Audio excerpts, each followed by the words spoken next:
আসসালামু আলাইকুম। ভারতীয় আধিপত্যের কাছে আত্মসমর্পণ করেছিলেন শেখ হাসিনা। দীর্ঘ প্রায় দেড় দশকের একনায়ক শাসনের অবসান ঘটেছে বাংলাদেশে। বর্তমানে অন্তর্বর্তীকালীন সরকারের অধীনে চলছে দক্ষিণ এশিয়ার মুসলিম প্রধান এই দেশটি। এই সরকারের নেতৃত্ব দিচ্ছেন শান্তিতে নোবেলজয়ী ডক্টর মোহাম্মদ ইউনূস। ক্ষমতার এই পালাবদলের পর ঢাকার সঙ্গে সম্পর্ক ঘনিষ্ঠ করার চেষ্টা চালাচ্ছে অনেক দেশ, বিশেষ করে প্রতিবেশীরা।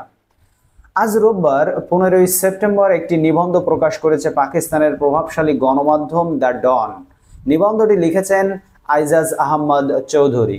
তিনি দক্ষিণ এশিয়ার পরমাণু শক্তিধর দেশটির সাবেক পররাষ্ট্র সচিব এবং ইসলামাবাদের সানোবার ইনস্টিটিউটের চেয়ারম্যান। যুগান্তরের পাঠকদের জন্য তার নিবন্ধনটি হুবহু তুলে ধরা হলো। আমি আপনাদেরকে যুগান্তর পত্রিকার মাধ্যমে এই খবরটি জানানোর চেষ্টা করছি। বাংলাদেশে ছাত্র জনতার ব্যাপক বিক্ষোভের মুখে প্রধানমন্ত্রীর পদ থেকে পদত্যাগ করে ভারতে পালিয়ে গেছেন শেখ হাসিনা ওয়াজেদ। ঢাকা থেকে তার পালিয়ে যাওয়া প্রায় 1.5 মাস হতে চলেছে। এই সময়ের মধ্যে ছাত্র নেতৃত্বাধীন বিক্ষোভের উপর হাসিনার সরকারের সহিংস দমন পীড়নের প্রভাব থেকে বাংলাদেশ ধীরে ধীরে বের হয়ে আসার চেষ্টা করছে। ছাত্র জনতার উপর দমন পীড়নে 1000-এরও বেশি মানুষের প্রাণ গেছে বলে জানা গেছে। আয়রন লেডি হিসেবে নিজের ভাবমূর্তি গড়ে তোলা শেখ হাসিনা কেন এত দ্রুত ক্ষমতা হারালেন এবং সেই সঙ্গে বাংলাদেশের পরিবর্তনের ধরন ও বুঝতে আগ্রহী বৈশ্বিক বুদ্ধিজীবী সম্প্রদায়। 2009 সাল থেকে হাসিনা স্বৈরাচারের মতো বাংলাদেশকে শাসন করেছেন। একই সঙ্গে তিনি নির্মমভাবে সমস্ত বিরোধী দলকে চূর্ণ বিচূর্ণ করেছেন। তিনি তার বাবা শেখ মুজিবুর রহমানের ব্যক্তিত্বকে ঘিরে একটি ধর্ম ও গড়ে তুলেছিলেন। এই কথাটি তুলে এনেছেন পাকিস্তানের পত্রিকা দ্য ডন। চিন্তা করুন। তবে হাসিনার ক্ষমতাচ্যুতি, তার অধীনে বহুদলীয় গণতন্ত্রের অবক্ষয় এবং একদলীয় শাসন চাপানোর প্রচেষ্টা নিয়ে বাংলাদেশে যে ব্যাপক উদ্বেগ রয়েছে সেটিকে শান্ত করেছে। বাংলাদেশে এটি অবশ্যই জনগণের মুহূর্ত। এছাড়া এই পরিবর্তনকে বর্ণনা করার জন্য বর্ষা বিপ্লবের মতো শব্দ ব্যবহার করা হয়েছে। তবে এই পরিবর্তন স্থায়ী হবে কিনা এবং শিগগিরই দেশে রাজনৈতিক স্থিতিশীলতা ফিরে আসবে কিনা তা স্পষ্ট নয়। হাসিনার দল আওয়ামী লীগ যথেষ্ট চাপে পড়েছে, কিন্তু তারা প্রত্যাবর্তনের চেষ্টা করবে। সেটিও আবারও এই যুক্তিতে যে তারা দেশের ধর্মনিরপেক্ষ নীতির প্রতিনিধিত্ব করে। হাসিনার 15 বছরের শাসনামলে তার দল জাতীয় জীবনের প্রতিটি ক্ষেত্রে বিস্তার লাভ করতে সক্ষম হয়েছিল। এছাড়া হাসিনার অধীনে বাংলাদেশে উল্লেখযোগ্য অর্থনৈতিক উন্নয়ন প্রত্যক্ষ করেছিল, যদিও সেই উন্নয়ন অন্তর্ভুক্তিমূলক ছিল না এবং বেকারত্ব, মুদ্রাস্ফীতির পাশাপাশি বৈষম্য তীব্র হয়েছিল। সেই অর্থনীতি কোন পর্যায়ে গিয়েছিল হাসিনার আমলে, সেটা এখন বাংলাদেশের ব্যাংকগুলোর দিকে তাকালেই বোঝা যাচ্ছে বন্ধুরা। পররাষ্ট্র নীতির ক্ষেত্রে হাসিনা ভারতীয় আধিপত্যের কাছে আত্মসমর্পণ করাকে বেছে নিয়েছিলেন এবং এটি ছিল স্বাধীনতাকামী বাংলাদেশের জন্য শ্বাসরুদ্ধকর। আপাতত বাংলাদেশে ভারত অনেক চাপে পড়ে গেছে, তবে এটি স্পষ্ট যে তারা নিজেদের প্রভাব রক্ষার জন্য সর্বাত্মক চেষ্টা চালাবে।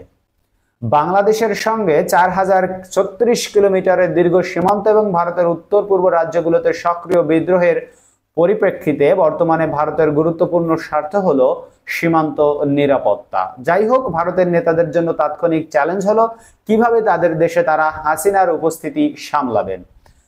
যতদিন হাসিনা দিল্লিতে থাকবেন ততদিন ঢাকার সঙ্গে ভারতের সম্পর্কের উন্নতি হওয়ার সম্ভাবনা মোটেও নেই।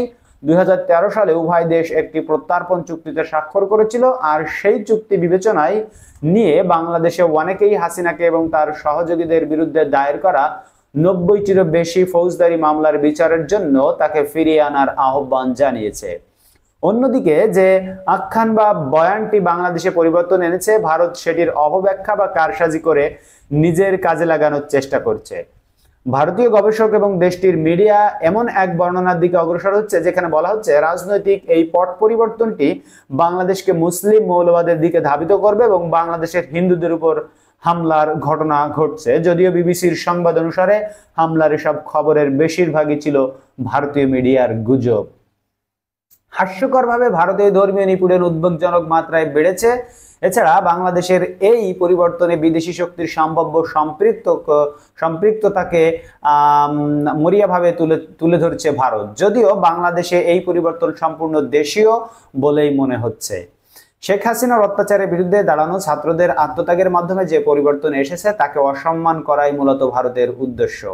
এদিকে অধ্যাপক ডক্টর মোহাম্মদ ইউনূসের নেতৃত্বাধীন অন্তর্বর্তী সরকার রাজনৈতিক পরিবেশ স্থিতিশীল করতে এবং অর্থনৈতিক পুনরুদ্ধার করতে সংগ্রাম করছে।